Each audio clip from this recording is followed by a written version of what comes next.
All right. Well, I mean, with all the stuff going on, I guess we better chat the one thing that we've all been dying to chat about, Scream.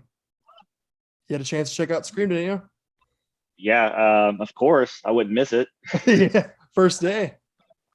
So the really cool thing about this is the theater that I went to, and not a lot of places do this now, but the theater I went to had a promotional item for Scream, which you could get a Scream cup that had it was called the Ghost Face, and it was a shot of vodka with some type of like red. It was made to look like it had blood going around the edges of it. I'm not sure what they used, but you could get that, or you could get an actual cup that had the knife from Scream sticking out of like a cup of whipped cream with some type of juice with it as well. I can't remember what the flavor was, but it was a really cool like promo gimmick that they did. And I got the Ghost Face when I went and saw the movie, so I'm sitting there drinking a Ghost Face vodka drink while watching Scream. So it was a lot of fun to get to experience the gimmick behind everything. Only way to do it right there. That's amazing. Yeah, the one with the knife sticking out of it was really, I thought that was really cool too. I think it was like coconut flavored or something. It was like coconut and something else. I saw that as well. I didn't try it. I should have, but I mean, I think it's great that they're doing stuff like that though. Yeah. So anybody, if you're listening to this and you haven't seen the movie yet, definitely head to the theater to check it out. I believe it's already made over $100 million worldwide, which is really good for a slasher film. Mhm. But you might find some really cool gimmicks at your theater as well. I know they're doing a lot of stuff to get people into theaters now. So you might find some really cool items waiting on you at your box office. But the movie itself, I mean, there's a lot to talk about because 90% positive feedback from people who've seen it, but there's also some people who don't like it as well, which I think I can understand why some of the things that they used that they didn't like. But me overall, I loved it. I thought it was fantastic.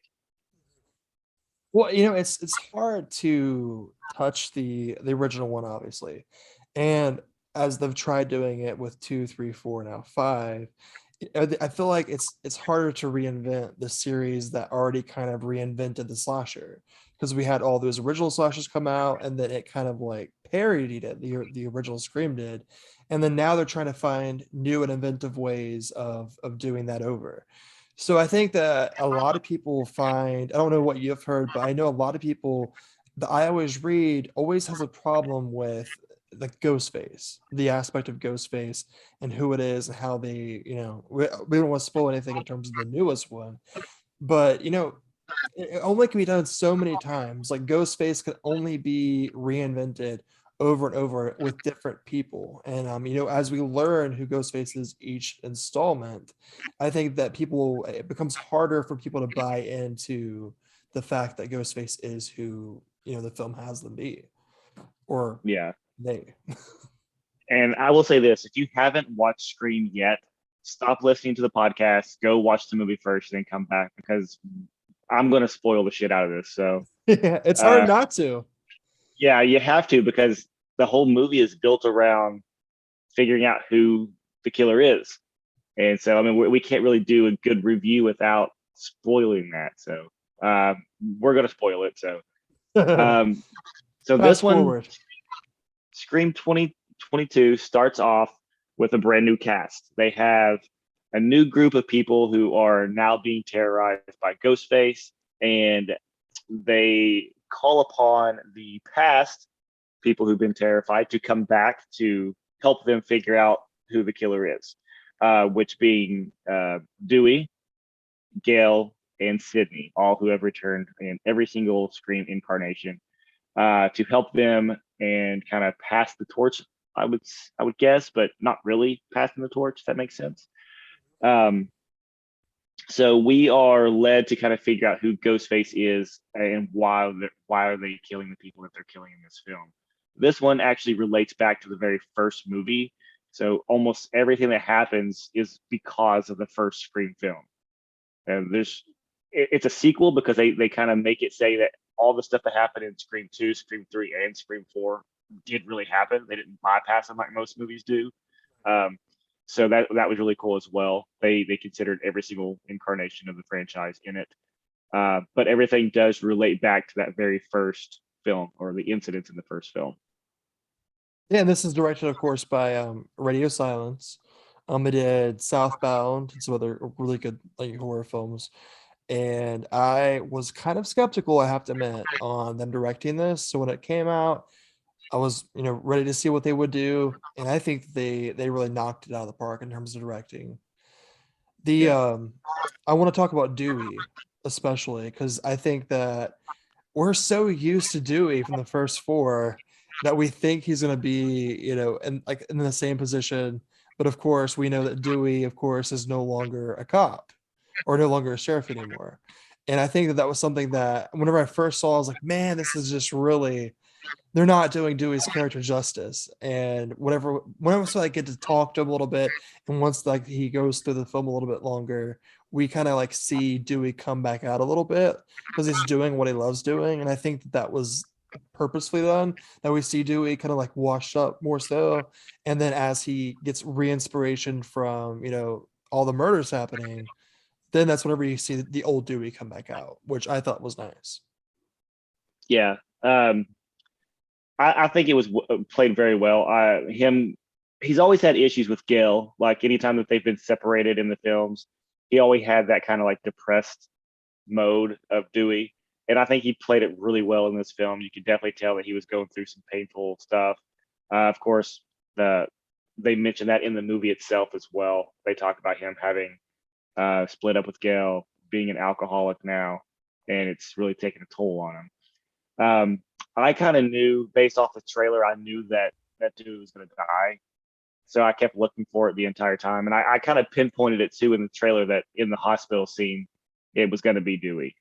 Um, the trailer did kind of like watching it again, the trailer did give that away. Yeah, I mean, I think that no, we're talking about Dewey's death. Overall, I was not satisfied with that. I don't know how you felt about it. I know that there's been a lot of opinions on it too. I just really, really, really did not like how they sent him off. I felt like it was very, very, very quick, unexpected, in terms of like how fast it was. I thought he would come back a little bit and it would be a little bit longer of a send off, but it was really just kind of brutal, brutal, brutal, and gone. So I was kind of surprised by that. I don't know how you felt about the whole entire death scene. I was fine with it. I thought it was going to be a little bit more dramatically done, like more sad. But Yeah. then again, in the Scream movies, they kill off characters like that all the time. It just so happens that he's been one of the main ones. But like in the second movie, they killed off Jamie Kennedy's character, and that wasn't one of those big sad moments. But he was a Right. good character. And then you have Gail reacting to it, and that's kind of like they wanted to do it, and then they wanted to get it out of the way at the same time. That's the only thing it felt like. They were like, okay, we got to do it. We got to pay respect to him. We got to have a reaction to make it sad. Okay, that's done. Let's move on. Yeah. But I mean, it still it was. I wasn't upset with it. I knew it was going to happen anyway, so um, I don't have any problem with it at all. I mean, dude, Ghostface in this film was brutal.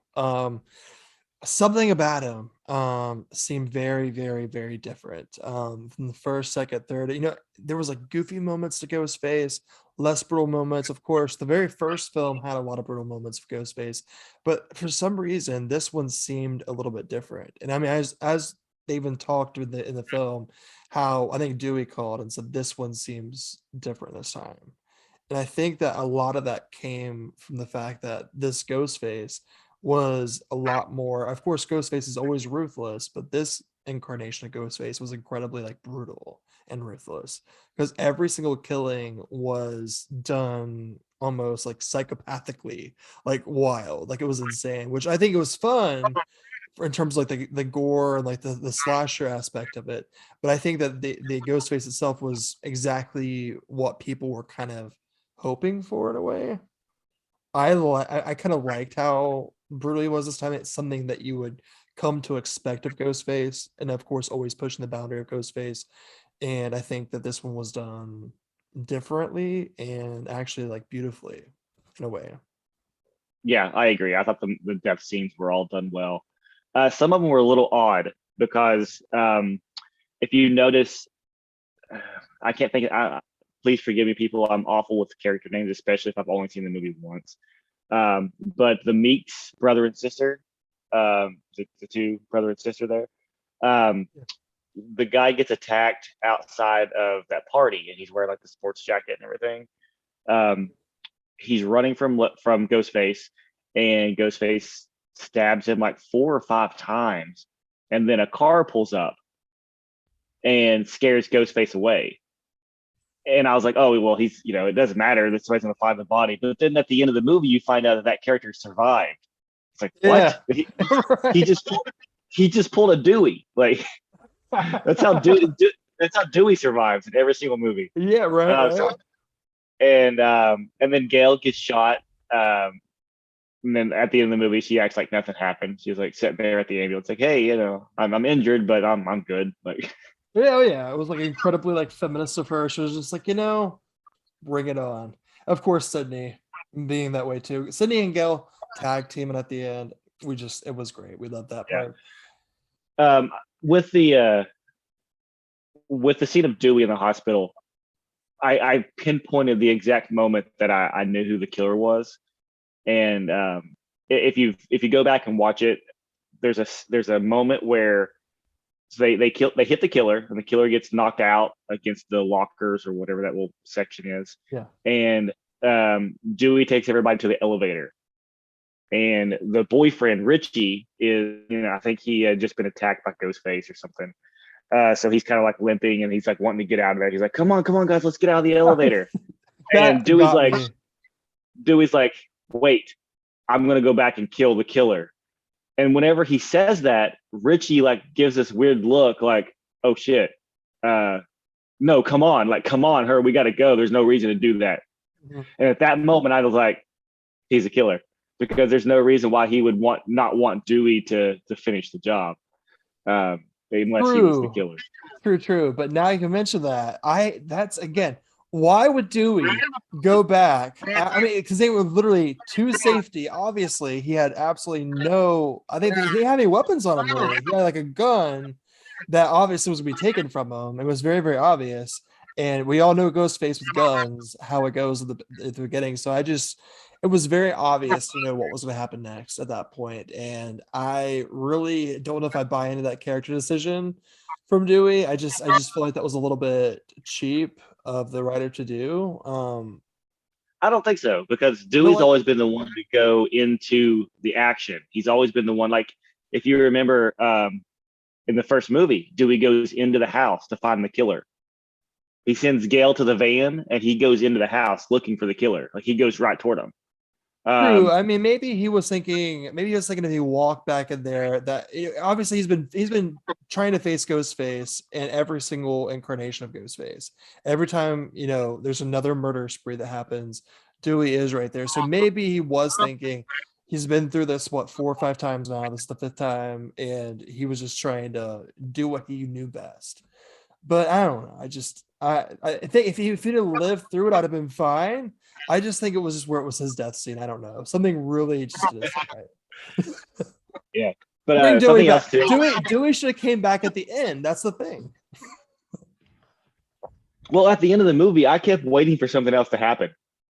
After you find out who the two killers are, that everything goes through, and the movie's getting ready to end. They're sitting at the ambulance, and the news reporter comes on screen. She starts like talking just like they did in the first movie, where Gail does the news report at the end. Um, I was like, oh, are they going to be sitting in the ambulance, and Gail and City's going to get another phone call? And Right. then like I just kept waiting for something to happen. I was like, it was very underwhelming for the ending, actually, because once it ends, you're just like, is that it? What's next? What's going to happen next? And then nothing happens next, and you're just like, oh, okay. Well, I kind of wanted a little bit more than that. Well, the end followed very closely to the structure, at least, of the first film. I don't know if they were trying to do that intentionally, but obviously it was a lot different this time. But I felt like the structure itself was very much an homage. Um, and I do love how like the character names, like for example, like Dylan Minette's character was named Wes. I'm assuming after Wes Craven himself. Um, Yeah. and I thought Dylan Minette's Wes's death was actually one of the most intense ones in the entire film. I think that it was just because they really had a good level of suspense built up with that, and it really worked for me. I don't know about you. Yeah. I enjoyed it too. I didn't want to see him die though because I really like the actor. I really like Dylan Minnette. Something that I don't know if you picked this up or not, but Scream is a very meta franchise. There's a lot of self-referential moments in the films throughout the first movie and everything. So in this one, they play on cliches of horror films all the time, right? So Dylan Minnette's character Wes, he's walking through the house after his mom is being killed, and he walks over to one. He opens up like the refrigerator door, and like the intense music starts playing, and everybody's thinking the killer's going to be behind the door when he closes it, and then like the music stops and there's nobody there, and then he walks over and he like opens up the other refrigerator or another door somewhere else, and the music hits again. You're like, okay, it's got to be this one now, and then he closes the door. There's nobody there again. I remember looking at my wife and she was like, "What? Why do they keep doing this?" And I tried to explain to her. I was like, "That's the joke. That's what they're making fun of. Is that Uh-huh. happens in horror films." So I really liked that. I thought that was really funny. Yeah, there was Um, I literally it's so easy to notice too. I feel like even like the most general viewer, anybody would pick up on that because there were probably like 50 refrigerator doors. I'm like, how many refrigerators are in this damn house? He literally opens up one every 2 seconds. Or even cabinets, refrigerators, doors itself, doors to the bathroom, doors to the front door, all the doors. yeah, and then also talking more about like the referencing other horror films and stuff, like they always do. This one did a really good job on the modern take on moviegoers and horror fans these days. Especially like non-traditional horror fans, people who just like go only and see like the big blockbuster horror films. You know what I'm talking about? Those type of people. Oh yeah. Um, so they actually play on that as well because they're referencing like horror films from Netflix. They're talking about films that um, what's the word I'm looking for? We'll Help me call out with those this, Tyler. people horror GP. They talk about the types of horror films nowadays that don't focus on scares. They don't focus on gore and violence. They focus on the mindset of horror. Like Like as long as something, psychological. yeah, as long as something can, as long as something seems scary, then the movie is terrifying. Like all the Netflix, Hereditary, stuff like that. Those movies don't focus. They focus more on the psychological aspect of horror than what 80s and 90s Yeah. slasher There's films a do. great example of that from last year called The Night House. I would suggest anybody check that out that's interested. Really, really good film. Go ahead. Sorry. Oh, you're fine. That's those type of movies aren't my cup of tea. Like I'm more of into the slasher stuff, the more just the easy horror, right? It don't have to be psycho. I don't need it to like mind fuck me just to be scary. No, that's like I don't know. I don't like that type of horror. It's not me. So I was very happy when they started talking about that and referencing that in the Scream movie, saying, basically moviegoers nowadays only find things scary if it's something that's not actually happening in the real world. It's happening in their head. That's the scariest part of the world now. And that's what they were referencing. It made me smile, and I was really enjoying those moments. Yeah, there's something I noticed in there too. Now that you're mentioning that, it reminded me, they have an entire new generation of references because it has been what, 11, 12 years since we've seen a Scream film. So we have 11 to 12 years of horror movies that's come out in the meantime. And I did like kind of how they were able to make very like modern day references. Because the thing is Scream 4, I know there was a lot of issues with Scream 4 that wasn't Wes's fault. I still love the guy to death, but obviously it was the weakest of the series. And I think that a big part of that was it felt very stuck where the original Scream was in terms of the time, but the story was exhausted. So the thing is it didn't work. But this time they really, really upped it to like today. It was Scream like right now. It wasn't trying to be Scream back from the 90s. And that really kind of like lights a horror fan up because we're able to see something that's actually about horror today, not 20 years ago. You know what I mean? And as much as we love seeing the references to like to horror in the 90s, in terms of like and think about Scream 4 when he was still using that like stupid Bluetooth thing. I don't know. It just, it just didn't work. Um, yeah, I agree a lot with that. But they even go into reference themselves. They reference like the Scream franchise in the movie, or the Stab franchise is like they're talking about all the Stab movies that happen in the world. And one of the characters even this was I was the only person that cracked up in the theater at this one because I think I was the only one that got it. But he said, yeah, the Stab movies were actually really, really good. It didn't start going downhill and being a bad franchise until part 5. And Yes, I love that. I love that. I laughed about that. That was so yeah, good. and I started laughing, and my wife looked at me and she was like, why are you laughing? I was like, it's part 5 in this one, and they were making fun of part 5. Like, Yeah. The moment oh, after was just like part 5 is where it like really went downhill. I screamed. so in the opening scene for Scream, the new one, we have the character gets a phone call, and the killer actually sends her like a record, like a live feed video, and it shows her friend inside her house, like brushing her hair and everything, right? So somebody pointed out online, I didn't think anything of this, but somebody pointed out online, if you're on a video or if you're on a phone call with somebody, you can't send them like a live feed video call. You can't accept a video call while online with somebody else. So I never So I never thought of that. yeah, so that wouldn't work. And then they also pointed out too, they were like, yeah, so it had to be a pre-recorded video to send to them.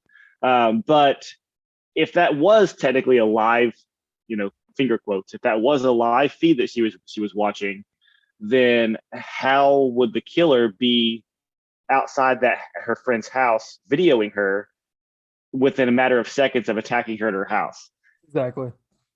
So it was just like, so I didn't really think anything of it during the movie, but whenever somebody went back and pointed that out, I couldn't get it out of my head. I'm going to see that now every time that I watch the movie. Oh yeah, don't get me wrong. I can't remember about the examples I had because I remember picking out 2 or 3 of those, but there were a couple things that happened that was very in continuity, and like The just really didn't staircase. fit. So the movie, the end sequence takes place at the exact same house, which is Stu's house, right?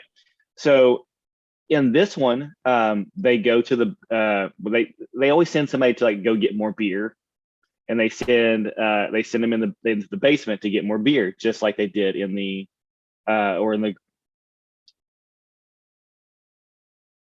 I could be wrong. Never mind. I think I could be wrong. Because in the Trying to think of first the scene Scream, you're talking about. well, in the first Scream, they send them. I think it's the garage. They send them to the garage. Right. In this one, it's the basement, and I was It's like a thinking basement, that was. but that basement looks very, very, very close to that garage because I thought exactly the way you were thinking too. At first, it's like, is this like another like weird like garage homage to the original? And I was like, wait, it's kind of like a little lower than the garage, and then I learned it was the basement. Yeah, I just realized that myself, like as I was saying this, because I was like, the stairs doesn't match, because there was like a long staircase that they went down in the new movie, and I was like, in the first one, it was just like one step. Yeah. So I just figured that out as I was telling you that in my head. Well, before we get too far away from Scream, let's think about the entire franchise. Do you want to do a ranking? Yes, but I have one more thing to talk about. Yeah, go ahead. So the return of Billy Loomis. I That was one thing that I did not. It wasn't spoiled. Like they kept that a complete secret. That was really cool. I did not expect it. I was like really shocked when I saw it. I was like, oh, whoa, that's really cool. And I thought they did an amazing job at getting him to look just like he did from 1996. Like that was the best makeup that they could have done to de-age him to look, what is it, 25 years? Like Wow. Honestly, I don't I still do not even believe that he returned in like 2020 to make this film because he looks exactly like the original film. Like exactly like you said, 25 years difference. And I could not believe it. It seems exactly like 100% accurate to that original.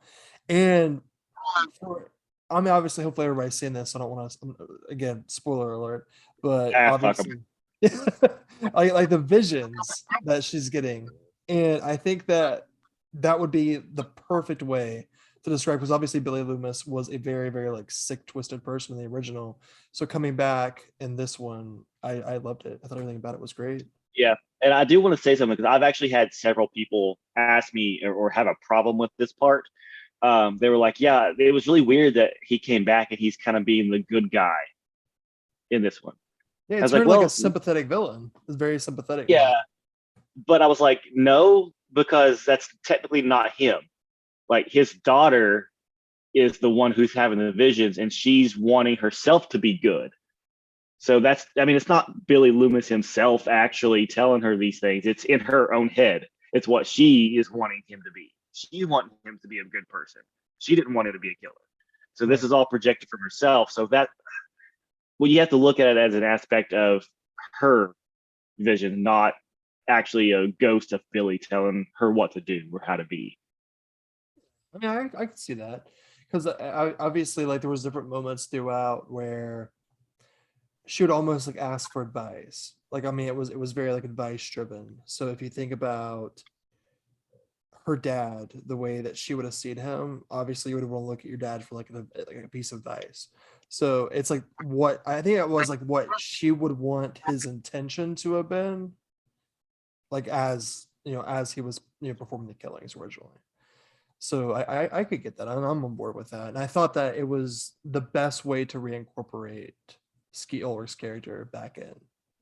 Yeah, I agree. Yeah, great. So the moment we've all been waiting for. What is your up-to-date infinite ranking of the Scream series, Chris? So starting with best and going to the worst. Uh, sure. All right. Best number one Scream film, Scream 1996, the original. It's almost hard to beat that film. That's one of my all-time favorite horror films, anyways. Like it's in their top 10 probably of all-time favorite horror films. So my number Uh, one is also the original Scream. And it is. It's the best by far. Absolutely by far. And we all know why. Anybody listening to this will know why it is the best. so going into the second of the franchise would be Scream 2022. Hot take. My number two, and it is by the skin of its teeth, barely. Scream 2022. I agree. I think that it's the closest to the first Scream film. It is exactly what we could have wanted here 25 years later. And we just talked about why. And I mean, I think that it does it so well. We get the ghost face that we want. We get all the mostly all of the original characters back some way, shape, or form. It is modern. It is brutal. It is fun. It's great. Oh, while we're talking about this, I just reminded me of a quote from the new Scream movie. Um, at the end of it, when they're all in the same kitchen from the original film, and they have them pretty much tied up just like they do in the first movie. One of the characters, like I said, I can't remember her character name, but she looks at Richie, the killer, and she says, "Fuck you." And he says, "Oh, quote in the original, huh?"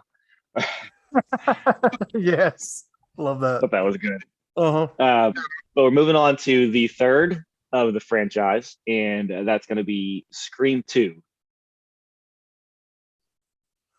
But you know what? I hate doing this, but we have the same exact list so far. Because I would agree. Scream 2.